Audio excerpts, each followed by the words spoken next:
how to enrich your EQ, emotional quotient. For emotional quotient, you need to be a bit practical and flexible in life. Try to deflate your eye a bit, because every third person sitting beside you is more intelligent than you. Do you basically accept this thought that there are many intelligent people, more intelligent than me, in and around me? This is a big learning process that I want to teach you. Because after the best of certificates that you have from the best of universities in the world, still, if you will not be able to relate yourself with people around you, if you will not be able to adjust, accept, compromise with people around you with whom you need to live and spend your life, with whom you need to work and carry out your aims and objectives, you won't be able to not just work, least aside, be successful in life. People are the most important in your life. So develop a habit when you want to enrich your emotional quotient of acceptance, of adjustments, of compromise. Still as students, and particularly as bachelors, you won't be able to understand what is adjustment, acceptance, and compromise. Married people know. Am I right or no? What is compromise? What is adjustment? 2 times in a day, the spouse has to do with each other. Yes or no? Adjustment is life. Compromise is life. Acceptance is life. You walk by it. That is developing your EQ. For that, you need to introspect. In this particular discussion, is his point better than me? If it is better, accept it. Putting aside your ego, that is emotional enrichment of yourself. That is a good learning process.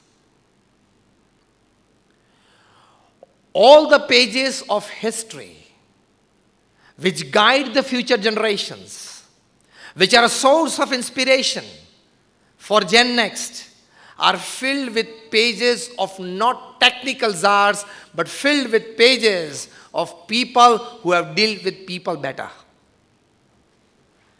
And they are history changers. From Mahatma Gandhi to Sardar Patel to our present Prime Minister Narendra Bhai Modi. They are history changers because they deal effectively with the people. They understand people well. So adjustment. Even if the made for each other couple of your city of Coimbatore, perhaps, made for each other couple, there is a 60-40 combination. 60% they are made for each other, 40% there is compromise and adjustments and acceptance. Yes or no? They experience people of 2-3 decades. Even the best made for each other couple is a 60-40 ratio. 60% is goody-goody and 40% is acceptance, adjustments, compromise. That is how it goes. That is enriching your EQ. Another good aspect of enriching your emotional quotient is, tell yourself every day in the morning that only if I decide to worry, only if I decide to be in grief, only if I decide to be unhappy, only then people and circumstances can make me do so. Why should I give my remote control in somebody's hands? See, our minds are sometimes so mean, so cheap, so weak. When we are in a party and when we meet somebody or in a gathering, when somebody just looks at us a couple of times, 3-4 times, we start getting thoughts in mind. Why is he looking at me? The answer is very simple. He is looking at you because he has eyes. He looked for the 3rd, 4th, and the 5th, and the 7th, and the 10th time. He looked only 2 times, 3rd and the 4th time he was looking somewhere, you came in between. What I mean to say is, don't let your eruptions of emotions come out time and again. That is your EQ enriched. Don't react immediately. You need to respond. Big difference between reaction and response. Don't react. You have all the right and authority to respond in the way that you want. No reaction. Reaction is accidental. Response is judgmental. Make a good judgment. Take the whole scenario into consideration. Take the whole picture in front of you and then respond. Till then, control your emotions. Don't have emotional outbursts. Otherwise, you will lose yourself. Your 10 years of relationship as a friend, as a spouse, as a neighbor, as a relative, whatever relationships, your 10 years of professional relationships can go down in drain in a 5-second mistaken emotional outburst. Yes or no? Maybe in form of an anger, maybe in form of greed, anything. We all learned a proverb when we were as children: think before you act. And think twice before you speak. So emotional enrichment is wait for a moment before you react. Give time to your heart to respond. Reactions come from the brain. Responses come from the heart. Give time before you actually respond for a right combination of your head and heart so that you don't make a relationship mistake in your life. That is a learning process. That is how you enrich your emotional atmosphere within. And again, I would like to remind, those people who can manage people well are those people who have led organizations, who have led changes. I give you a practical one of it. How people who can deal well with people can control people of good intelligence. All computer engineers, IT engineers from here in the country, they travel to the Silicon Valley in California in search of good jobs, and they are getting good jobs. Some of them are paid $60,000, $80,000, $100,000, and we are proud of them. And we talk about them, that my cousin, my nephew. But do you know who pays them? All the owners of these Silicon Valley companies, none of them are technical people. They are all commerce graduates. They opened up a company and hired these people. They know how to extract work from you. We are good workers. The West are good managers. We are good workers. They are good managers. So they know, and that is why such a small country like England, they ruled over India for 200 years. At any given moment in history, in their 200 years rule over India, there were not more than 25,000 Britishers physically present on the soil of our country, and they controlled a population of 40 crores. They knew how to effectively deal with people. So those people who are people managers, they become leaders. Enriching your emotional environment within. And that is, in word, keep yourself stable and patient in circumstances and dealing with people. So Pramukh Swami Maharaj was successful in bringing in such cultured and educated young minds into mainstream social service and mainstream spirituality. He lived with certain principles in life. He lived with certain basic thought processes in life that could not just enrich your life as a human being, that could enrich your life spiritually as well. He used to tell a very simple example. How to control and why to control your emotions, which is the basic of enriching your emotional environment within. which will help you control the situations later, which will prevent you from spoiling relationships. He used to say this: if somebody tells you you are a donkey, how would you feel? Very bad. Pramukh Swami Maharaj used to teach that when somebody tells you a donkey, just close your eyes for a couple of seconds and just introspect. Do I have a thick white skin? No. Do I have 4 legs? No. Do I have a short tail at the back? No. Do I have long ears? No. Then I'm not a donkey. Let him say. So cool response. He used to say, you don't become a donkey when somebody tells you a donkey. When you roll your sleeves, you call me a donkey? Now you became, because you reacted, because you accepted. There have been incidents when Pramukh Swami Maharaj, apart from his gracious felicitations, some ignorant people out of ignorance, they've insulted him. We have seen him in a state of equilibrium. जिसको मान अपमान में एकता बोलते हैं. We have seen him in this state of equilibrium. That is your emotional balance of life. Don't jump to conclusions. Because my father said this, my mother said this, he is this, she is this. No. That is your emotional control on yourself. That will make you a leader. IQ will make you a good worker. EQ will make you a good leader. And a great SQ will make you a legend. Choice is yours for your travel from a worker to a leader and from a leader to a legend. Great SQ can make you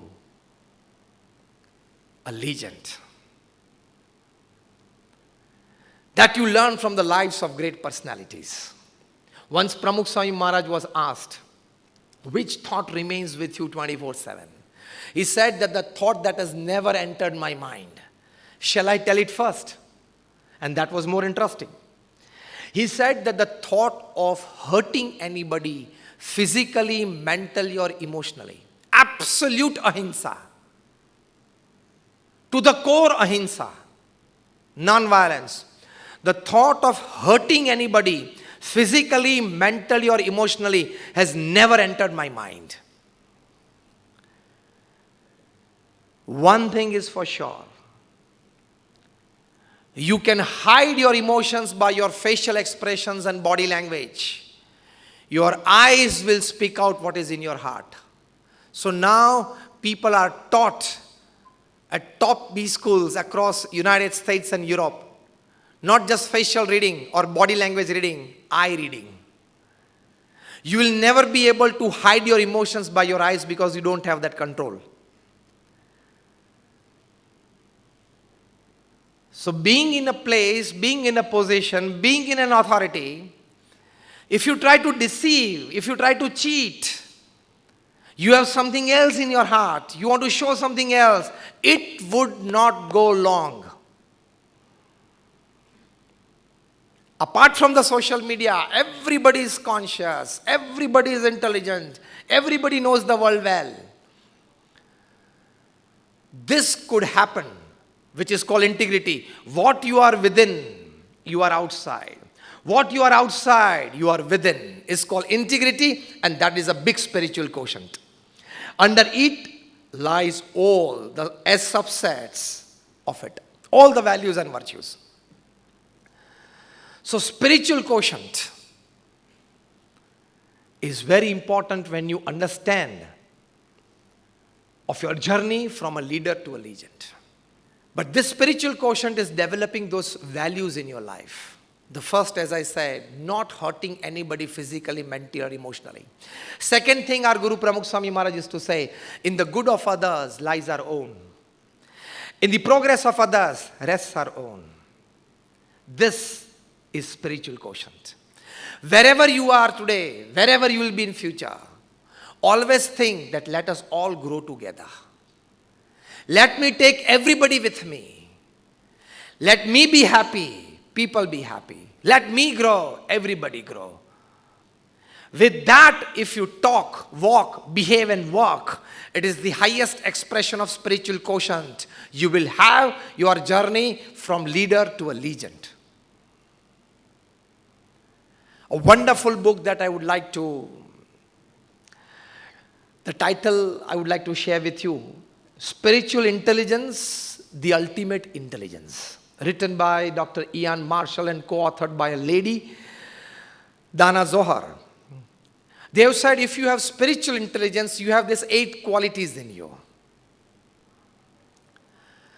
These 8 qualities define your spiritual intelligence, and the vice versa. If you have spiritual intelligence, you have these 8 qualities in you. First is flexibility. You would be surprised to know, as students, that the latest definition of intelligence put forward by Harvard is, in very simple words, what does intelligence mean? Acceptance of change and congruence with change is intelligence.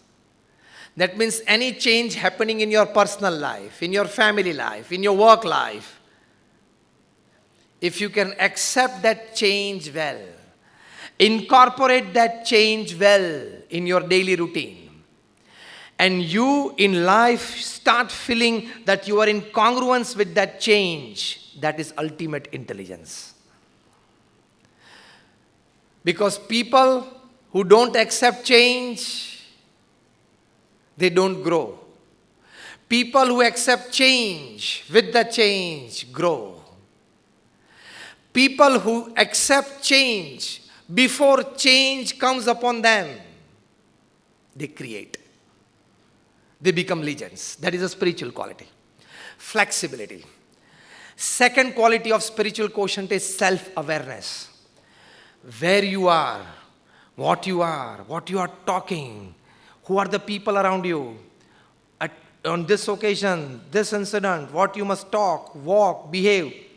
Perfect self-awareness that you don't make a private or a public mistake in your life.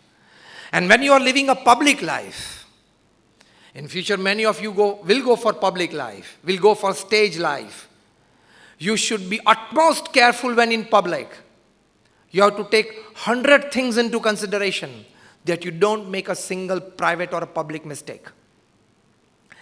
That level of self-awareness is a part of spiritual quotient. Third, a person with a spiritual quotient has an ability to face and use the suffering of life. Any suffering in your life, physical, mental, emotional, whatever, you can use it for your growth.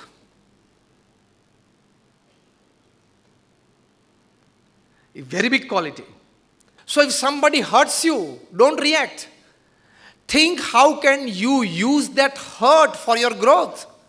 Not just your human growth, your professional growth as well.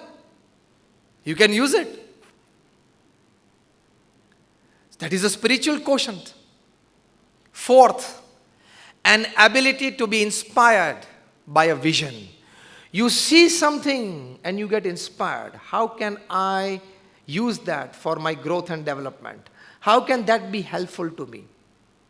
Don't just keep yourself busy and moving around with criticizing people or events or criticizing don't ever develop that nature. 99% plus writers upon this earth and thinkers upon this earth are critics. It is the easiest to criticize somebody. Less than 1% writers or thinkers upon this earth are creative in a way that they contribute something positively for the upliftment of mankind, upholding the spiritual values. Try to bracket yourself in that 1%, not in the 99%. Criticism is very easy. After my speech is over, you will find not 10, but 25, not 25, but 50 faults with me. In my speech, in my words, in my thoughts, in my expressions. You have a choice. But at the same time, perhaps, one good thing you could find, you could carry it back home, take away home in your heart. That would help you.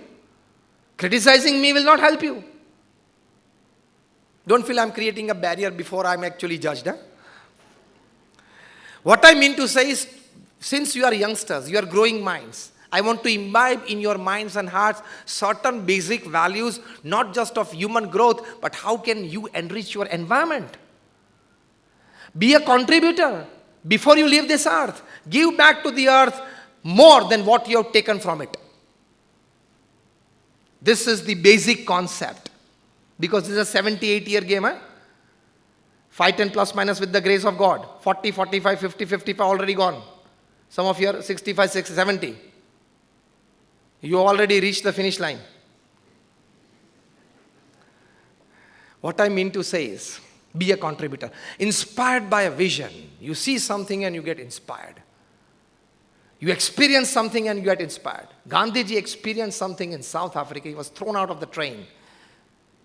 He got inspired by how would people be experiencing when they meet such kinds of accidents, incidents in their life.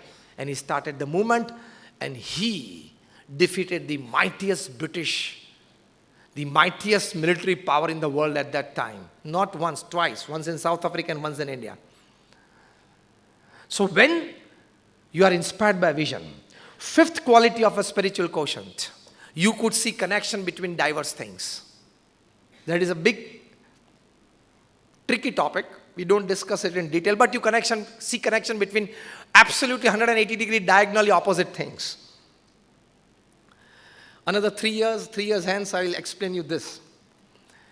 Sixth quality of a spiritual quotient is causing as little harm as possible. That I explained. Seventh and eighth are beautiful qualities of spiritual quotient. Seventh quality is to ask and probe fundamental questions before you submit. Ask and probe fundamental questions before you submit. Don't keep your ego. मुझे तो सब कुछ पता है. I know it. You don't know. Ask fundamental questions and get the information. Basic ego ये रहता है. Eighth quality of a spiritually elevated person is he has an ability to work against a convention. He would go against the stream with the force of the divine, with the help of the divine. So these are the 8 qualities of a spiritually enriched person. This all comes by your absolute faith in God. Your absolute faith in the doership, in the existence of God, will enrich you because of your constant connection with God. Not just because I am a saint, I am Vaughan Saffron, I will talk to you about God. Top class management gurus, top class social relationship gurus, top class health gurus, they all talk about your association with God. I think all of you will agree with me when I put forward a statement that more research has been done in the last 20 years than it happened in the 200 years before that. Yes or no? You would be surprised to know that of all the research that has been done in the last 20 years, it is principally 90% done in 4 fields. First is science and technology. Second is management. Third is health. And fourth is social relationships. In all these 4 fields of all the research that has been done, more than 90% tends towards spirituality. Top class executives, Fortune 500 executives are told, a new word coined by these management gurus, you ought to become saintly executives. मतलब आप सभी को संत तो बनना पड़ेगा. Not taking diksha like me. If I told you are fortunate, then you are fine. Saintly executive. You need to imbibe saintly values in you while you are being a top class executive. Is the new word coined in management. Spiritual quotient. Saintly executive. Another good word coined in management is detached attachment. Detached attachment, which we call the Sankhya Shastra and the Yoga Shastra. From morning 9 to evening 6, remain fully attached to your duties. Evening 6 to 9, that detached from your money-oriented duties, family, and from 9 to 10:30 in the evening, be a spiritual entity. We feel that we are on a human journey with a small spiritual endeavor. No, we are actually spiritual existences. We are the soul, the Atma, and this is a short human journey of 70 or 80 years. You need to score well. This comes by faith in God. You will be a complete personality.